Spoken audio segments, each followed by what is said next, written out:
Le château de Houska, en République tchèque, est entouré d'un voile de mystère et de légendes qui ne cessent de fasciner.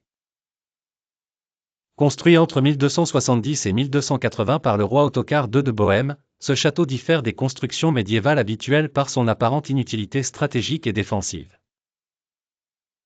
En effet, Houska est dépourvu de sources d'eau, éloigné des routes commerciales, et ne possède pas de douves, des caractéristiques pourtant essentielles pour un château de défense.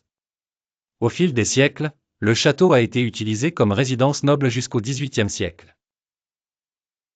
Puis, il est devenu une base pour les nazis pendant la Seconde Guerre mondiale qui aurait, selon des rumeurs, mené des expériences ésotériques en son sein. L'architecture du château de Houska suscite également la curiosité. De nombreuses fenêtres sont murées ou factices, ne donnant que sur des murs pleins, un choix inhabituel pour une forteresse censée surveiller les environs. Le bâtiment abrite une chapelle gothique dédiée à l'archange Michel, supposément érigée au-dessus d'un trou de l'enfer.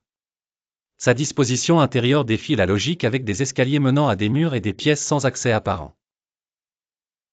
Parmi les légendes entourant Houska, la plus effrayante est celle de la porte de l'enfer. Selon la tradition locale, une profonde faille dans le sol aurait libéré des créatures démoniaques.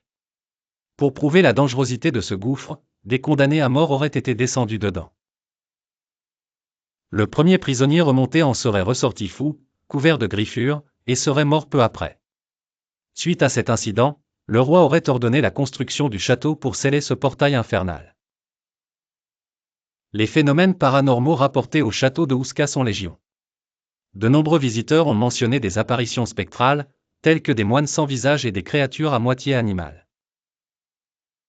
Cris, gémissements et bruits inexplicables ajoutent à l'atmosphère lugubre du lieu, le classant parmi les châteaux les plus hantés d'Europe.